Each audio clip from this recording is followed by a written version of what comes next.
جمہوری اسلامی آئین اس ملک کو دیا۔ آپ کی جدوجہد کے نتیجے میں ہم نے ضیاء الحق کی آمریت کے بعد جمہوریت بحال کیا۔ آپ کی جدوجہد کے نتیجے میں ہم نے مشرف کی آمریت کو شکست دی۔ اور آپ کو یاد ہوگا کہ ان زمانوں میں، اب تو بڑا مشہور ہے، ایک خاص ہینڈ شیک ہوا تھا، اور اس ہینڈ شیک کا وجہ کیا تھا؟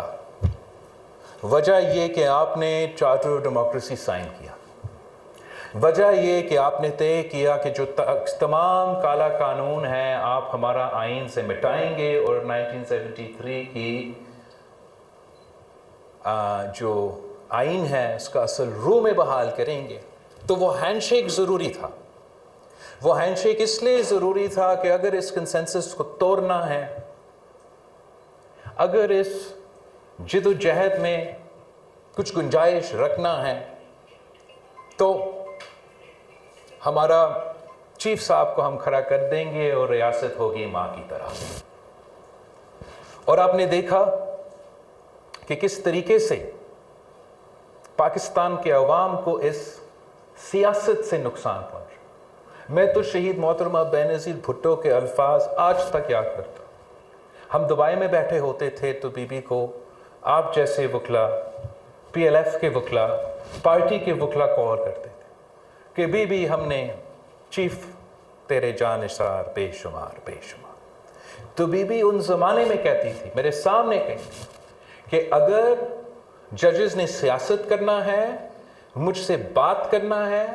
جلسے جلوس نکالنے ہیں، تو پھر وہ ججز پارٹی بنائیں، باقاعدہ سیاست میں آئے اور مجھ سے رابطہ کرے، بات کرے۔ اور ان زمانوں میں تو اس جو یہ ویژن ہے میرا سمجھ میں نہیں آتا کہ ہم تو مخالفت کر رہے ہیں، ہمارا مخالف کا جو مخالف ہے وہ بھی ہمارا، تو میرا تو اس عمر پہ تو سوچ یا نظر اسی تک پہنچ سکتا تھا، مگر اتنا دور شہید محترمہ بینظیر بھٹو دیکھتی تھی۔ اس کو وہ پتہ تھی کہ اگر ہم عدالت کو سیاسی جماعت کی طرح ٹرین کریں گے،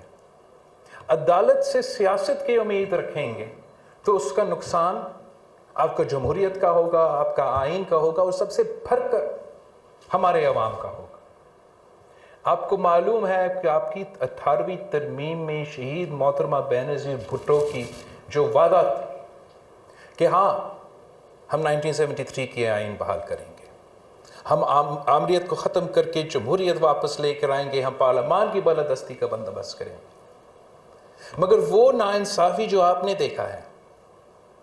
وہ ناانصافی جو شہید محترمہ بینظیر بھٹو خود بضابطہ خود ایک بیٹی کے طور میں کہ اپنی والد کا عدالتی قتل ہوا اور یہ عدالتوں سے ہمیں انصاف نہیں ملا، اس ایشو کا حل نکالنے کے لیے شہید محترمہ بینظیر بھٹو نے اپنے ہاتھوں سے ہمارے لیے تیار کیا ہے منصوبہ کہ جوڈیشل ریفارمز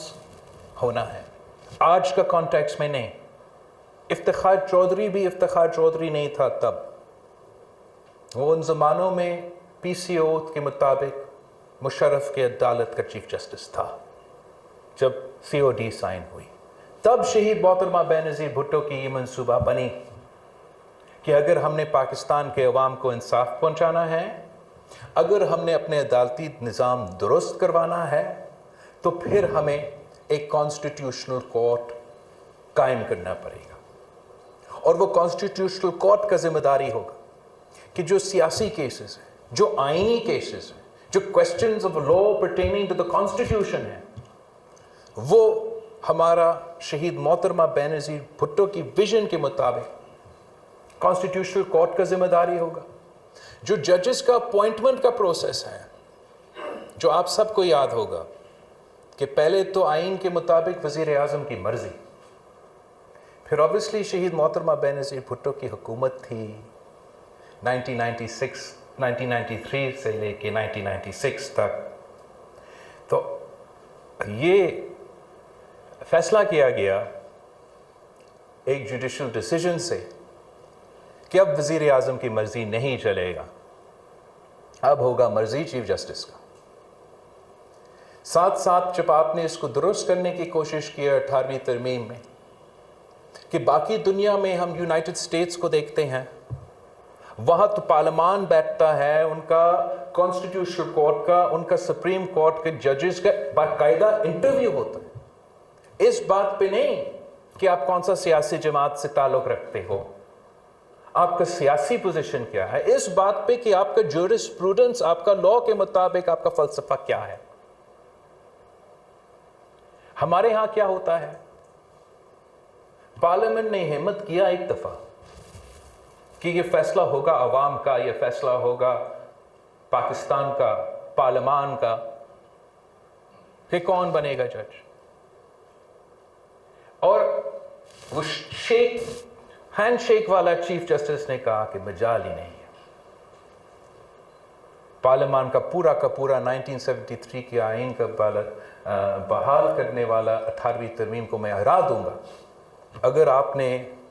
جوڈیشری میں مداخلت کرنے کی کوشش کی۔ اور اس نے ایک روایت شروع کیا جو پاکستان کی جوڈیشری میں آج تک چلتا آ رہا ہے کہ اگر آپ کا رشتہ داری ہے، اگر آپ کا پریکٹس ہے تو آپ بنیں گے جج، آپ کا آ گیا کیس، نہیں تو آپ جانیں اور آپ کا کلائنٹس جانیں۔ آپ نے دیکھا کس نتیجے میں ہمارا عدالتی نظام کا جو اپوائنٹمنٹس کا پروسیس ہے وہ اب انسیسچوس بن چکا ہے۔